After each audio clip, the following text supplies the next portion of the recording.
Bonjour tout le monde.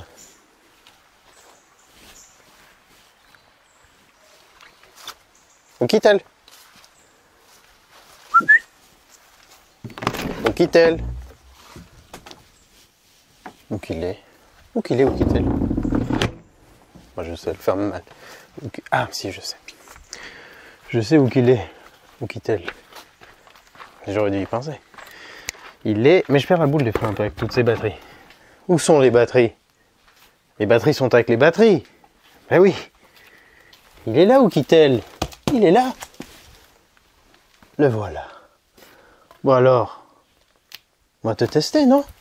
Même pas ouvert. Aucune idée s'il va être chargé et me permettre de faire directement des tests. Mais on va regarder ça de suite.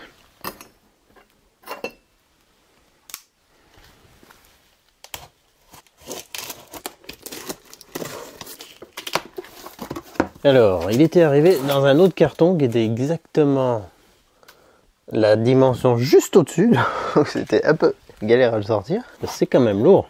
Alors, est-ce qu'il est bien emballé? Parce que là, le carton, je crois qu'il a été un petit peu choqué lors du transport, je pense. Ça faudrait quand même protéger l'affaire. Alors lui, direct, premier truc qu'on voit, Outdoor Generator. Donc, générateur, station d'énergie d'extérieur. Est-ce que ça va vouloir dire qu'il peut pleuvoir dessus et tout, qu'il va gérer ça? Bon, on va essayer de le déterminer. Mais en tout cas, il y a moyen de se faire des... Ils font des hamburgers sous la neige. Des fois que... Là, j'ai pas pensé à ça. À tenter. Alors là, on a un petit truc de démarrage rapide, enfin, avec les fonctions sur le panneau de commande. Le manuel d'utilisateur.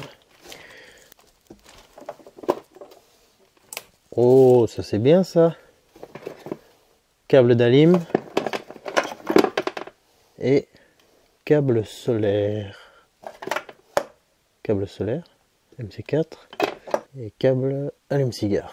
Là, déjà, c'est assez stylé d'avoir, même si c'est là un peu fragile, c'est quand même très bien d'avoir un petit espace de stockage des câbles avec la station d'énergie. Ça c'est cool. J'en ai pas testé des masses, mais pour l'instant, celle que j'ai testée n'avait pas cette petite caractéristique. Alors c'est la troisième station d'énergie de cette puissance que je vais tester, 2000 Wh ou très proche. Et comme les autres, ben, j'avais pas entendu parler de la marque avant. Donc, j'ai déjà testé une EcoFlow, Delta Max, la Bluetti AC200P et maintenant celle-ci. Oukitel, vous avez peut-être déjà entendu parler parce qu'ils fabriquent, ou commercialisent en tout cas, des smartphones et notamment des rugged phones aussi, des téléphones portables solides à toute épreuve, étanches et tout, anti-choc, tout ça. Et ouais, aussi des tablettes. Et ils font quelques stations d'énergie. Ils n'ont pas de panneaux solaires dédiés, donc je vais pas tester de panneaux solaires Oukitel avec cette station d'énergie, mais je vais quand même tester la charge solaire avec d'autres panneaux que j'ai. Sur le dos. Hop. Si vous la mettez là, elle est assez visible. En dessous, il y avait la même protection. Donc ouais, t'es bien protégé. Dans cette vidéo, je vais pas la comparer avec ce que j'ai déjà testé. Je vais vous montrer ses caractéristiques, faire quelques tests. On se doute qu'avec 2000 Wh, on va pouvoir tirer pas mal de jus, donc faire fonctionner à peu près tous les appareils dont on aura besoin. Et comme toujours, c'est la gourmandise de l'appareil qui déterminera le temps qu'on peut l'utiliser. Donc pour faire simple, quand vous voyez écrit 2000 Wh, si vous avez un appareil de 2000 watts, vous pouvez le faire tourner pendant 1 heure. Donc admettons une machine à laver qui consommerait ça, vous pouvez la faire tourner 1 heure. Et après, la batterie sera drainée. Donc déjà, sa forme, donc j'ai même pas lu le mode d'emploi, sa forme déjà elle est, je vais enlever ça aussi. Elle est bon, classique, hein, on peut pas de toute façon faire des formes hyper originales avec ce genre de produit. Il faut que ça reste fonctionnel, il faut que ça soit quand même le plus cubique ou parallélépipédique possible pour le ranger facilement dans un coffre de voiture, dans un véhicule, dans un camping-car, dans des rangements divers. Donc le format est étudié pour ça.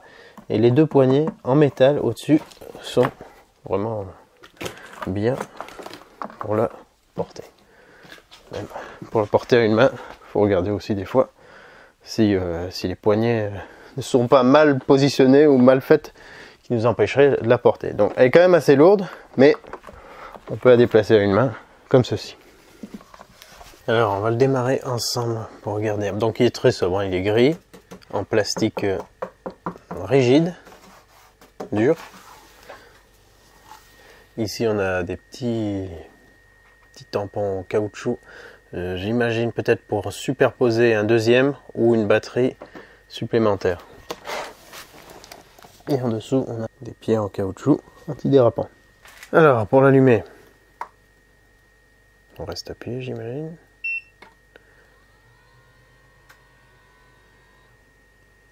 Petit bruit de démarrage. Il y a le frigo à côté aussi. D'ailleurs, on va le tester ce vieux frigo des années 80, fabriqué en URSS. Il fonctionne toujours, hein, ça dépanne. Alors, on a un écran comme ceci. Ouais, je suis du genre de... Je fais partie de la catégorie de personnes qui gardent les trucs, les protections sur les écrans, aussi longtemps que possible. Alors, un écran assez lisible, pourcentage de charge. Temps restant de décharge, ça ne nous indique rien d'intéressant puisqu'il n'y a rien de branché dessus. La output c'est si on va tirer du courant et input c'est si on va la recharger. Ici on a un port allume-cigare 12 volts jusqu'à 10 ampères. Le mode d'emploi il est là qu'en anglais, mais quand même assez simple, assez succinct et avec une section recherche de panne, enfin erreur. Voilà. Et les schémas assez très simple à comprendre pour brancher les différentes sources de courant. Là on a une sortie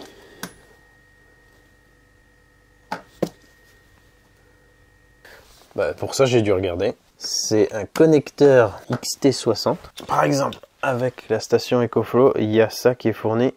C'est le câble pour recharger l'EcoFlow avec l'allume-cigare. Et au bout c'est un connecteur comme ça. J'ai vu qu'il y a écrit XT60 dessus, j'ai regardé sur internet.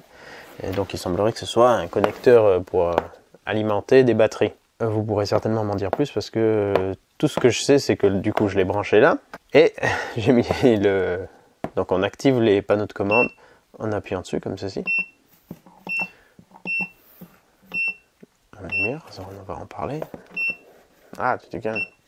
Et je l'ai branché, j'ai appuyé sur la sortie et j'ai mesuré au multimètre, j'avais 13,5 volts. Donc ça c'est alimenté, donc il ne faut pas brancher par exemple l'allume-cigare mal là-dessus, parce que là après on a du jus, c'est dangereux. Donc c'est une sortie pour ce type de connecteur, mais pas si vous en avez déjà qui traînent comme ceci. Méfiance si vous n'y connaissez pas grand chose, comme c'est mon cas, et que vous avez par contre un truc qui, c'est pas parce que ça rentre dedans que c'est forcément sécurisé. Voilà, donc là on a une sortie de ce type, je vous le dis comme ça, ça peut vous intéresser par rapport à ce que vous avez, ou éventuellement un complément d'autres accessoires à brancher. Donc je sais pas si c'est évident, mais en tout cas c'est pas spécifié dans le mode d'emploi, et moi ça me paraissait pas du tout évident, je ne connaissais pas, à part justement sur les autres stations d'énergie pour brancher. Et puis deux sorties rondes comme ça, 12 volts, 30 ampères. 3 ampères, pardon. Ici, classique, USB 5 volts, normal on va dire. Je sais pas si 2.0, ça c'est USB 3.0 qui peut sortir jusqu'à 18 watts, il y en a deux. USB-C, deux qui peuvent sortir chacun 100 watts. Maintenant il y a de plus en plus quand même de smartphones et tablettes qui se chargent avec de l'USB-C 100 watts. Enfin en tout cas jusqu'à 100 watts, donc voilà, on peut avoir charge rapide des portables et tout. On a vu qu'il y avait une lumière, ça je trouve que c'est cool. Ah là elle fait quoi SOS? Ok. Et comment ça s'éteint? Comme ça, tac. Et si on l'éteint? Oh. Elle est un peu anxieuse la lumière. Ça c'est pas du tout tactile, on n'a aucune interaction visiblement. Et on n'a pas d'appli pour gérer quoi que ce soit sur cette batterie. Si vous n'êtes pas fan d'appli, ça peut vous intéresser. Tout ce qu'il y a besoin de savoir, ça va se passer ici. Donc là, j'ai l'impression qu'il n'y a pas de réglage et ça va toujours faire ce bruit.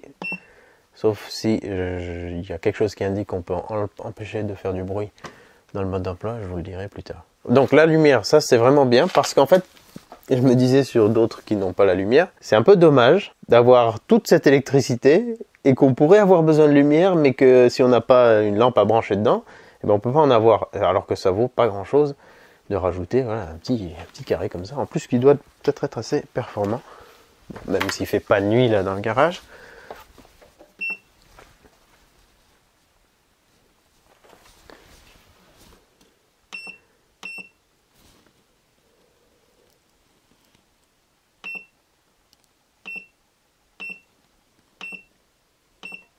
Ça semble éclairer suffisamment. Donc c'est quoi? On allume pour l'éteindre, faut appuyer 2 fois. Ouais, 2 fois, mais pas trop rapproché. C'est un peu bizarre de devoir passer par le mode SOS. Donc ça c'est pour la partie frontale, donc toutes les sorties avec du faible voltage. Et sur le côté droit, là il nous dit pur sinus. Donc on a un transformateur onduleur pur sinus avec 3 prises en 220 courant alternatif qui s'active aussi comme ceci. J'aime bien qu'il y ait un cache sur le panneau. Ça évite que ça puisse devenir trop poussiéreux en cas de non-utilisation. Aussi, puisqu'il dit c'est une station d'extérieur, bon, on a les prises branchées, admettons qu'il pleuve, bah ça reste quand même dessus. Donc la prise qui est en dessous. Est-ce que du coup ça fait... Non, il n'indique pas la console de l'onduleur. Ah, mais il la prend en compte parce que là ça réduit tout de suite le temps. Mais elle n'apparaît pas ici ici plutôt comme étant une consommation. Pourtant, ça consomme, si je le coupe, ça va augmenter de nouveau l'autonomie. Voilà. Donc ça s'éteint au bout d'un certain temps si ce n'est pas utilisé. Heureusement, parce que sinon ça va consommer pour rien, quoi. Il est indiqué que pour changer la fréquence de 50 à 60 Hz de la sortie courant alternatif, il faut appuyer 2 fois là-dessus. Ouais. Non, restez appuyé 2 secondes, on va regarder là, ça va peut-être... Ah voilà, là ça bip, ça clignote, j'appuie. Non. Voilà. Après j'attends, ça va se valider. Ouais, je suis passé à 60 Hz. Ok, je laisse comme ça. Et si on appuie 10 fois dessus, il dit qu'il passe de 220 à 230 volts. Une fois de plus, c'est la première fois que je vois cette option. Autant de passer du 110 à du 220, ok. Mais pourquoi du 220 à 230, je ne sais pas. Mais si on veut faire ça, il faut appuyer 10 fois là-dessus. Ben, je vais voir pour 1, 2, 3, 4, 5, 6, 7, 8, 9, 10. Bon, j'ai encore appris quelque chose du coup. Je viens de regarder sur internet et il semblerait qu'en France on n'est plus en 220 depuis à peu près les années 90, ou que ça a continué d'évoluer vers du 230 volts. Ça s'est harmonisé dans les pays de l'Union européenne, peut-être pas que de l'Union, en Europe quoi. Et on serait maintenant en 230 volts. Alors, là, il s'est éteint. Ok, il s'éteint tout seul au bout de quelques minutes, 5 minutes je crois, d'inactivité. Du coup, je l'avais mis en quoi? Parce que je vois vraiment pas la différence, à moins peut-être d'avoir un appareil qui ne fonctionne qu'avec du 220, et surtout pas de 230, je sais pas. Peut-être qu'il y a des pays où c'est plus adapté. Ça, j'avoue que je peux pas vous dire. 1, 2, 3, 4, 5, 6, 7, 8, 9, 10. 100, 220, non bah du coup je vais faire l'autre. 1, 2, 3, 4, 5, 6, 7, 8, 9, 10. 110, 230. Ok, je vais laisser comme ça. Vous savez que vous pouvez faire ces petits réglages. Le 60 Hz, c'est plutôt pour les États-Unis, Japon et je crois Amérique du Sud ou certains pays d'Amérique du Sud, peut-être Brésil, des trucs comme ça. Donc ça, c'était le code. Alors lui, ici, on peut tirer 2000 watts et jusqu'à 4000 watts en courant crête. Donc si on a un appareil qui au démarrage a besoin de plus que 2000 watts pour se lancer, comme la plupart des appareils, on peut monter jusqu'à 4000 watts. C'est très intéressant. Et bien sûr, pour tout ce qui va être soudure, ça va le faire sans problème. Et donc de l'autre côté, côté gauche, on a... Est-ce qu'on a des ventilos? Oui, il y a 4 ventilos là. On a 2 de ce côté et 2 de l'autre côté. On a un bouton disjoncteur de surtension. Ça c'est pour... Par exemple, l'appareil est en charge, il y a un orage, des éclairs et tout. Il y a une surtension dans le circuit. Ce petit bouton va ressortir et ça va couper l'alimentation et protéger la station d'énergie. Après, il faudra débrancher, réarmer et après on pourra de nouveau réutiliser la station. Donc là, la charge normale avec le cordon qui est donc fourni ici. Point positif, c'est qu'on n'a pas d'adaptateur, on a juste le cordon d'alimentation. C'est bien plus pratique que d'avoir un bloc d'alimentation qui en général pour ce genre d'appareil est quand même assez conséquent. Il peut pomper jusqu'à 1100 watts et je crois qu'une charge totale, donc de 0 à 100%, c'est 1,8 heures. Et il me semble de 20 à 100%, je crois que c'est 1h30. Et là, on a l'entrée solaire avec pas les mêmes prises que les stations d'énergie que j'avais pu tester, mais un connecteur de ce genre. Donc ça, c'est pour recharge solaire. Le mec, il voit que c'est rouge et noir, mais il met quand même l'inverse. Voilà. Il faut mettre des formes aussi en plus, qui est rouge et noir, mais aussi triangle et carré. Comme ça, je peux pas me tromper, mais j'essaierai quand même. Donc ça, c'est charge par exemple allume-cigare de voiture, 500 watts max, et solaire. Et ça, c'est une valeur qui est importante à connaître avant d'acheter des panneaux solaires. Et peut-être même une station d'énergie si vous avez déjà des panneaux solaires. Selon les stations d'énergie, ils vont avoir besoin d'une tension plus ou moins élevée pour permettre la recharge. Donc 12 volts, c'est très bien, c'est bas. Je crois que pour l'instant, le plus bas que j'ai vu, c'était 11 volts. Et en revanche, j'ai vu plus. J'ai vu, je crois, je me rappelle plus. Je crois que la Blue Yeti, il fallait plus. Il me semble que c'était 34 ou 35 volts qui ne permettaient pas d'utiliser un petit panneau solaire. Il fallait par exemple avoir au moins 2 panneaux de 120 watts. Donc là, à partir de 12 volts, on peut commencer à charger avec un maximum de 48 volts. Ça, c'est indiqué sur les panneaux et il ne faut pas mettre plus. Et si vous mettez moins, ben, il ne va rien se passer. À l'arrière, je crois qu'il n'y a rien, à part des indications, le modèle, la capacité. La batterie fait 51,2 volts. On a le mode UPS aussi qui est, il me semble, pour Uncut Power Supply, c'est-à-dire source de courant ininterrompue. Donc quand on branche, par exemple, un ordinateur de bureau, hein, pas un PC portable, en 220, et que lui est branché ici avec son cordon sur le secteur, l'ordinateur va utiliser l'électricité du réseau pour l'alimenter, et s'il y a une coupure de courant, lui il prend le relais instantanément. Et donc il n'y aura pas de coupure sur le PC. Et il peut gérer des appareils jusqu'à 2000 watts. Donc il ne faut pas faire tourner par exemple, je sais pas, un gros compresseur et puis plein d'outils. Enfin ça va couper si on a plus de 2000 watts qui sont pompés. Mais en dessous de 2000 watts, il va pouvoir faire la transition immédiatement sans couper quoi que ce soit. Donc ça, je trouve que c'est une fonction qui peut être très intéressante si vous souhaitez utiliser ce genre de station d'énergie comme alimentation de secours avec des appareils un peu critiques dessus. Alors vu qu'elle est à 34%, je vais aller m'occuper de la charger en premier. Je vais faire un premier test avec panneau solaire. Avec ça, aujourd'hui, on est le 24 octobre. J'ai pas des énormes durées d'ensoleillement parce que la montagne va vite cacher le soleil.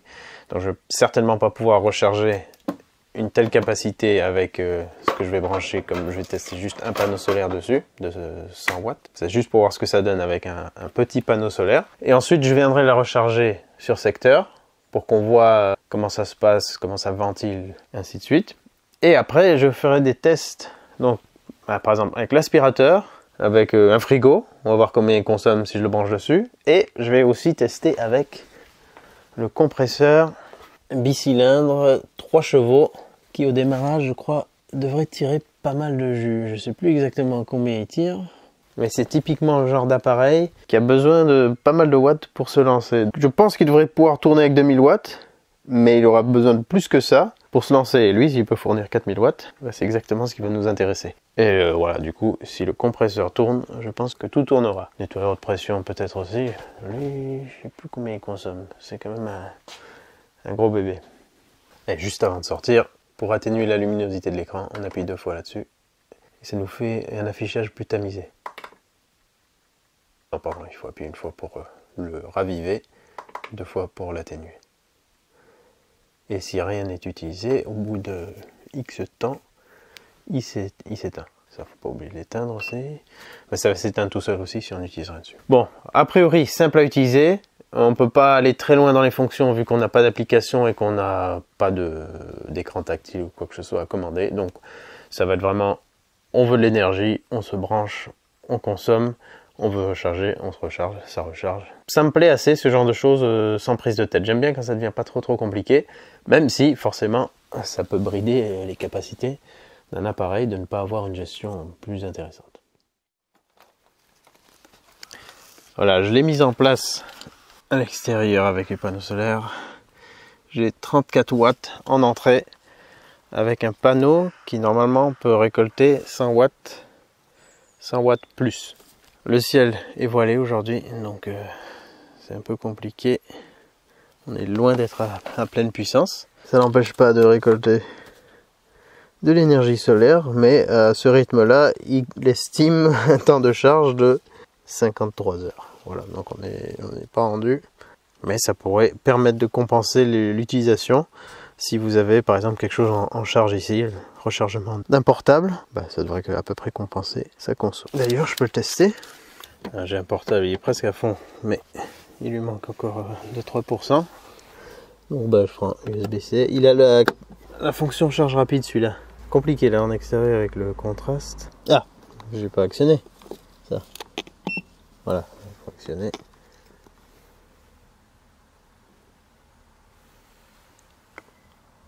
Voilà, il se met en charge. Alors il est à voilà, 97%. Vous voyez bien qu'il est en charge, il y a le petit éclair. Et normalement sur la fin il charge moins vite. Donc là on n'a pas un exemple de charge rapide du portable. Mais il nous affiche qu'il consomme 9 watts. On a 35 watts qui rentrent. Nous sommes excédentaires. On peut revendre à EDF, c'est bon. Enfin non, il reste 66% à récupérer. Bon, vous pouvez découvrir en même temps que moi que l'écran n'est pas très lumineux en extérieur. Ouais, à la limite, si j'enlève le plastique, c'est pire. J'enlève pas le plastique, j'aime pas enlever le plastique. Ah, maintenant il y a des bulles. Bravo. Ouais, bon, en intérieur, aucun souci.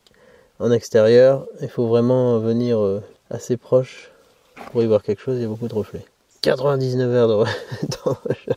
Oui, c'est juste parce qu'il peut pas aller au-delà. Sinon, il serait peut-être dans les centaines même. Et donc, bien sûr, c'était branché ici, sur la prise dédiée. Le panneau solaire, il avait été fourni avec des connecteurs MC4 et l'adaptateur qui était dans la petite boîte là, il les a aussi. Donc, niveau branchement, ultra simple. Et là, voilà, avec 100 watts de panneau, c'est sûr qu'il faut être patient. Et il faudrait que ça tape dur. Ouais, comme vous pouvez voir, le soleil est passé derrière la montagne et en plus, ça s'est voilé plus. Ça arrive quand même à grappiller encore 6-7 watts.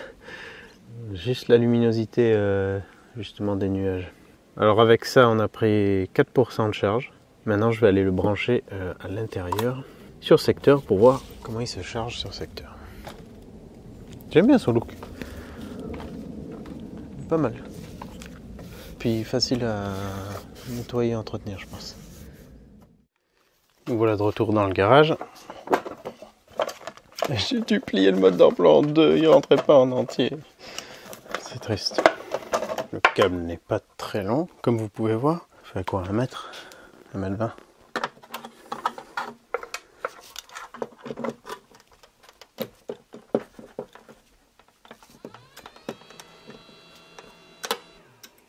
Alors, Supercharge. J'adore quand il y a quelque chose d'écrit comme ça. En plus avec des éclairs et tout, j'ai l'impression que c'est juste génial, c'est trop cool.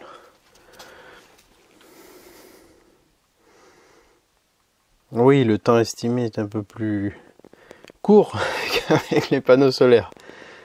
Donc ça disait qu'il consommait 1000 watts, je crois, en charge. Là, il est dans les 1100. Je pense que les ventilateurs ne vont pas tarder à se déclencher. En intérieur, l'écran, il est agréable. Il est pas trop lumineux. Enfin non, il est pas lumineux du tout. Il casse pas les yeux. J'aime bien quand c'est ce style d'écran. En extérieur, c'est pas suffisant. Je sais pas s'il y a moyen de faire des écrans qui rendent vraiment mieux en extérieur. Mais bon, après, en fait, c'est surtout embêtant pour moi quand je fais des tournages, j'essaie de filmer ça après. Soi-même, quand on l'utilise, on s'approche et puis on voit ce qu'il y a inscrit, mais on voit pas de loin, on va dire. Donc estimé à 64 minutes. Je vais pas rester comme ça 30 ans, donc je vais voir.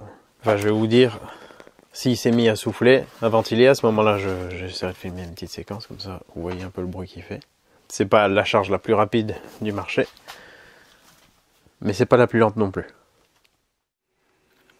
Je viens de revenir voir, il faisait pas de bruit, j'ai allumé la lumière, et là il commence à tout juste à souffler un petit peu.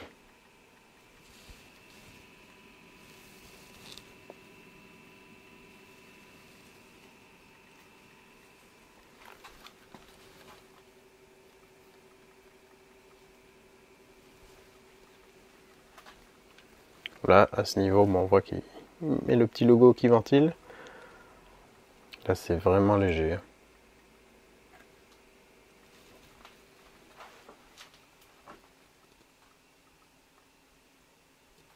À peine on s'éloigne un peu, on l'entend déjà plus. Je sais pas combien de niveaux de ventilation il va avoir. Et je vous tiens au courant. Il n'a pas l'air de faire plus de bruit que tout à l'heure. Donc pour l'instant très discret. On verra avec des appareils gourmands en énergie si ça le stresse un peu plus. Plus que 20 minutes. Ouais, ça... Dès qu'on fait autre chose, on n'y pense plus, ça va vite. Ah bah tiens, parfait. Il vient de monter en gamme.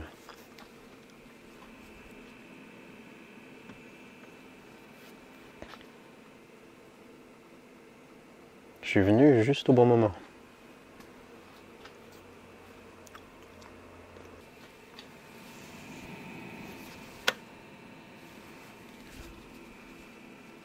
L'air est tiède. Il y a un léger point chaud, enfin non, pareil, tiède derrière. Il n'y a rien. A priori, rien qui chauffe. Suffisamment pour chauffer la carcasse en tout cas. Juste de quoi apporter un tout petit peu de chaleur dans un van, camping-car ou caravane. C'est toujours bien quand les appareils chauffent un peu. Et voilà, ça se termine.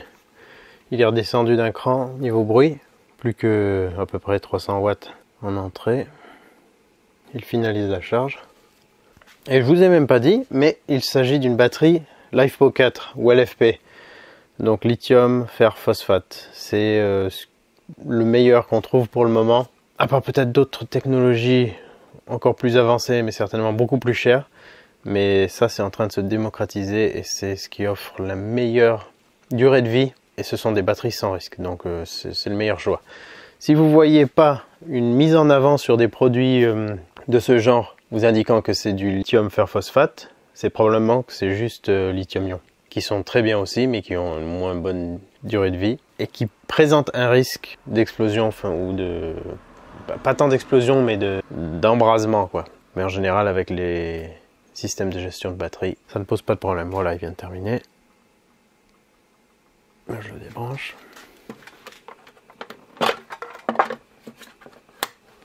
Je récupère le cordon, je le remets là-dedans, ça c'est vraiment bien. Puis on va t'éteindre pour la nuit, jusqu'à la suite des tests.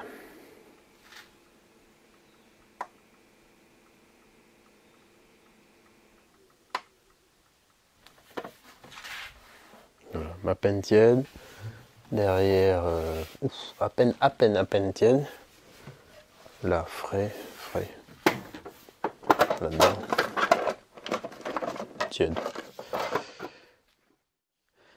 Nous sommes le lendemain. Je viens de charger 2 batteries, celle de mon appareil photo et celle de quelques appareils électroportatifs que j'ai. Et donc ça m'a pris juste 3% pour ça. Je vais les débrancher parce que... Enfin tout à l'heure c'était à 98%. Le fait de les laisser brancher avec le convertisseur allumé, bah, ça consomme un petit peu forcément. Et malheureusement pour moi, mais tant mieux pour le test, je dois fabriquer quelque chose pour lequel je vais utiliser un poste à souder, la disqueuse, et je vais devoir souder ça et le meuler un peu sur un fer à béton. Devinez pourquoi faire? Pour aller couper des racines dans une canalisation. J'ai toujours un problème de racines parce que j'ai pas assez creusé derrière la maison pour virer leur origine, et donc avec le furet et le crochet, j'arrive pas à aller assez loin, donc j'ai déjà mis en forme cette pièce, petit bout de galva. Je vais essayer de le rendre un peu tranchant ici, et je vais le souder sur un fer à béton. Donc là, le trou le conduit dans lequel je peux rentrer, il est bien droit. Je peux mettre quelque chose de long. Donc je peux me permettre de mettre un fer à béton de 3 mètres. Et donc je vais le souder là au milieu pour essayer après de pouvoir aller couper les racines là-dedans. Voilà, donc je vais essayer de souder ça parce que je suis un très mauvais soudeur. Et puis comme ça, ce sera l'occasion de tester un poste à souder de ce genre au fil fourré. J'ai quasiment aucun doute que ça va fonctionner. Donc allons-y.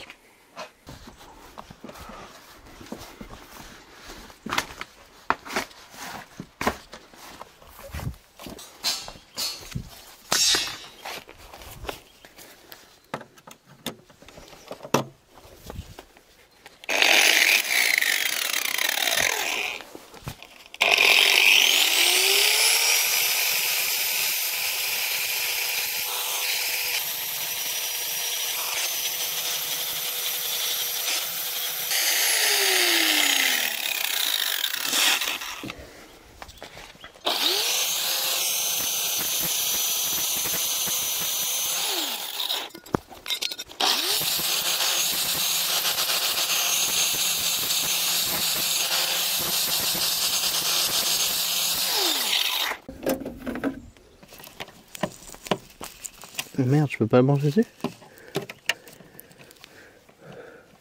Poser languette. Putain, ça devrait quand même pouvoir passer. Ah merde, je crois que j'avais déjà dû utiliser une rallonge la dernière fois. Bon, je vais devoir prendre une rallonge. Parce qu'il là n'est branché à rien. Je vous rassure, je suis pas en train de tricher. Parce que j'avais jamais fait gaffe. Mais en fait, on peut pas mettre une prise ronde comme ça. Il n'y a pas qu'avec ça que ça m'est déjà arrivé de ne pas pouvoir brancher une prise sans trop comprendre pourquoi. C'est que là on a des petites butées et vous voyez, il y a des prises qui ont un profil comme ça avec justement une partie qui rentre là-dedans. Entre. Et là c'est parfaitement rond. Donc je branche la multiprise. Déjà je vais vous montrer que la multiprise n'est pas alimentée.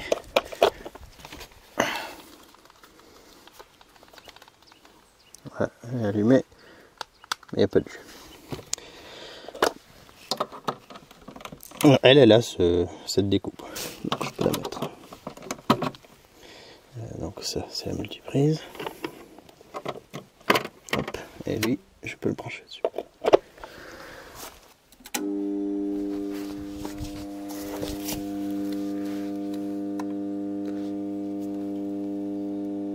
Là, il tire 29 sans rien souder. Vais-je réussir à souder et non pas juste coller? En plus je soude du épais sur du mince. C'est assez nul. Mais bon, j'ai l'habitude de faire des trucs un peu pourris.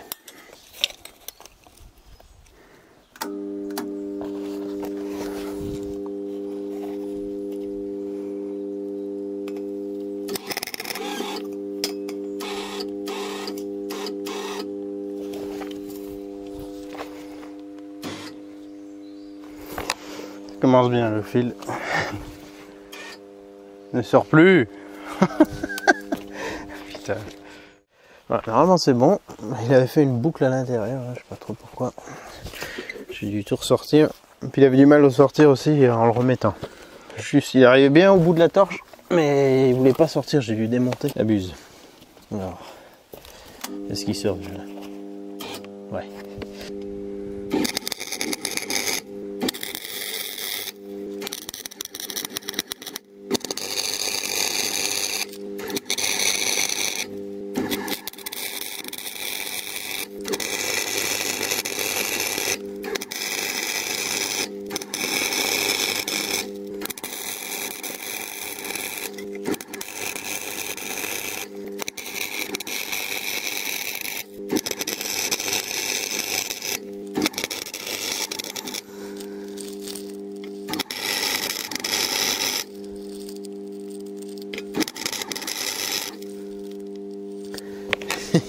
Je suis obligé de faire des ponts tout dégueulasses. Enfin obligé. Non, je fais ça parce que je sais pas comment faire autrement. Je vais brosser un coup et m'y reprendre autant de fois qu'il faudra. Ah, je vous place comme ça. Bon, je continue, on verra exactement combien il pompe. En tout cas, il ventile pas là. Je l'ai pas entendu. Je l'ai pas entendu s'arrêter genre juste après.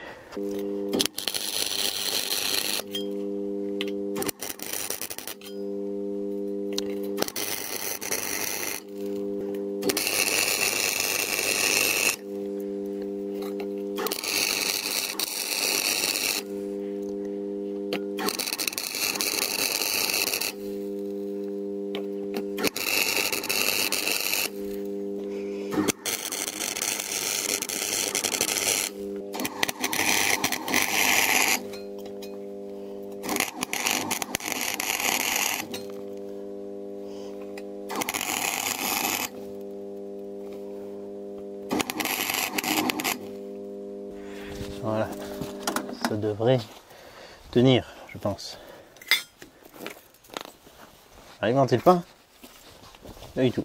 Donc, du coup, moi, j'ai pas vu combien il consommait le poste là. Bon, j'ai regardé, j'ai vu qu'on était à max 1600, 1700, donc loin des 4000 watts qu'il peut fournir en crête. Voilà l'œuvre d'art. Et il y a eu fusion. Le blanc qu'il y avait, ça c'est la galvanisation. Il me semble qu'il faudrait porter un masque quand on fait ça. Je l'ai pas fait. Ici j'ai fait une soudure d'attaque qui va être magnifique, qui va faire du bon travail.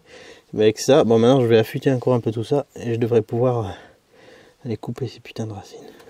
Pour ceux que ça intéresse, j'ai utilisé du fil fourré Lidl en 0,6. Ouais, 0,6 par rapport à l'épaisseur de la tôle, j'avais du 0,9 mais j'avais la flemme de changer la bobine. Voilà, voilà. Encore du grand art. Ça aussi c'est moi qui l'avais fait. Il est en train de se faire une jolie patine de rouille. Il faudrait que je le peigne. Bon, alors revenons-en à nos moutons. Pas de problème pour ça, pas de problème pour meuler. Enfin voilà, tous les gros appareils, ça va le faire. On va tester encore, comme je vous disais, bon, aspirateur. Je dois faire la bagnole, donc voir les deux. La Yaris et la BM, donc je vais utiliser ça. Et puis le compresseur, voilà, je suis curieux de voir s'il arrive à gérer son lancement. J'ai pas regardé la plaque signalétique du compresseur. On testera pour voir. Et mon accoutrement avec les bottes, c'est parce que j'étais justement en train de vider des tuyaux. Donc, le minimum de tenue était exigé. Allez, petit test en passant l'aspi.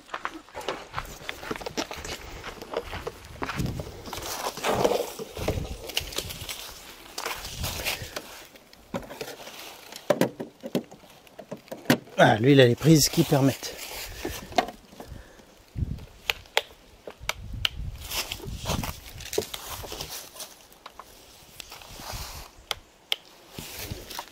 Ah, il s'est éteint.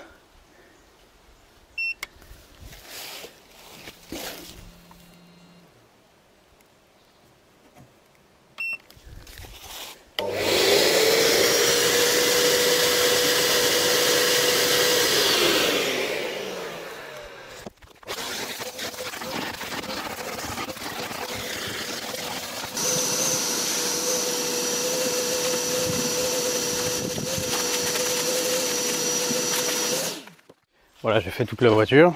Rapidement, je suis pas allé dans tous les détails. Je suis pas allé vraiment à fond là-dessous, je n'ai pas l'accessoire qu'il fallait.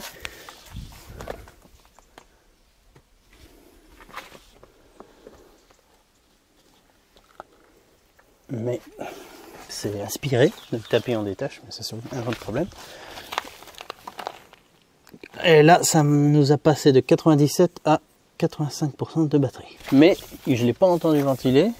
Il est pas chaud, donc bon, là les 1400 que ça demandait à peu près, c'était une promenade de santé pour lui. Donc très très pratique pour des appareils gourmands quand même, si on n'a pas d'électricité à proximité. Après ça fait deux choses à se trimballer, tout dépend de la distance où on doit amener les trucs, ça peut faire un peu lourd. Là j'entends que le frigo tourne. On va voir ce que ça donne. Attendez.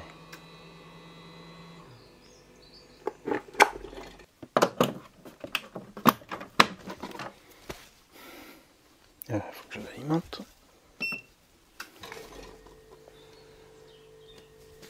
Ah, il est monté. Il a pris 600 watts.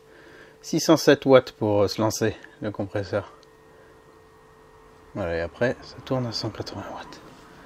Et là il nous donne donc une autonomie de 8 heures, sachant que le frigo ne tourne pas en permanence. Mais s'il tournait en permanence avec 85% de batterie, il pourrait tourner 8 heures. Il y a la partie congèle aussi en haut.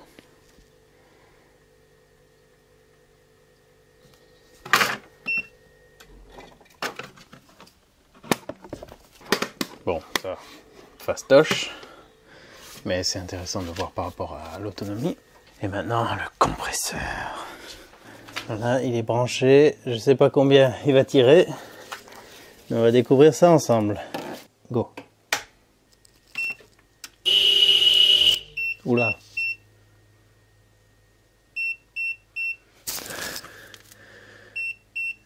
Ok, là il nous indique problème ici. Donc on dirait qu'il n'a pas pu envoyer ce qu'il fallait pour un démarrage. Ouais, donc ce petit logo, ça correspond à une surcharge de l'alimentation en courant alternatif. Donc ça dit de couper ça, débrancher l'appareil qu'il y a dessus et de appuyer là. Non, de appuyer là peut-être. Voilà, c'est bon, il est reparti. Et juste pour voir si je le remets sur la prise. Est-ce que c'est le compresseur qui a un souci? Parce qu'il tourne pas non plus hyper souvent, mais normalement il devrait se lancer.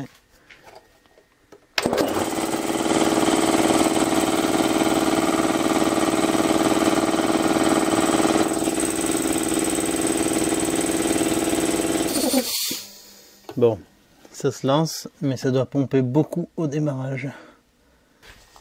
Allez, je réessaye une fois. Mais normalement, ça devrait pas pouvoir.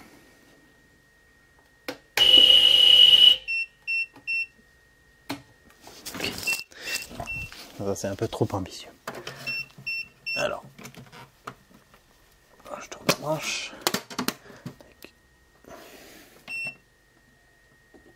Donc bon, en tout cas, la protection fonctionne. Et puis après, on reprend du service direct. Pour terminer, regardons ce qui se passe si j'y branche un petit four comme ça. Alors, mettons sur 200.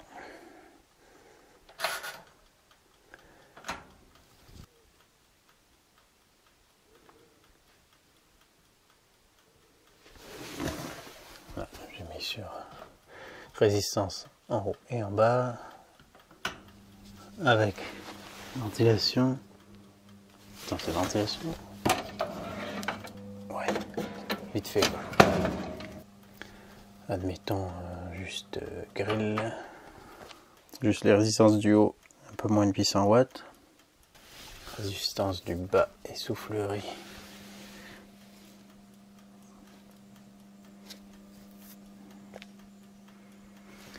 Et si je monte au max. Attends, c'est quoi le max que ça peut consommer? Ouais, c'est haut et bas et soufflerie. Voilà, donc ça c'est très gourmand. Mais il pourrait fournir quand même. Le temps de cuire une pizza par exemple. Pour l'instant il ne se déclenche pas au niveau de la ventilation. Je vais laisser un peu brancher pour voir. Il est moins le quart. Je reviens dans 5 minutes pour voir. Bon après, même pas 5 minutes. Admettons qu'on voulait faire cuire une pizza. Voilà, il est toujours à ça. Je baisse jusqu'à ce que le thermostat se coupe. Voilà. Ben, je vois qu'il est... Ouais. Il a franchi 200. Donc on pourrait largement cuire une pizza déjà. Et puis en attendant, il ne consomme plus. Donc voilà. Puis là il se relance. Il faut pour maintenir la température. Donc ça assure.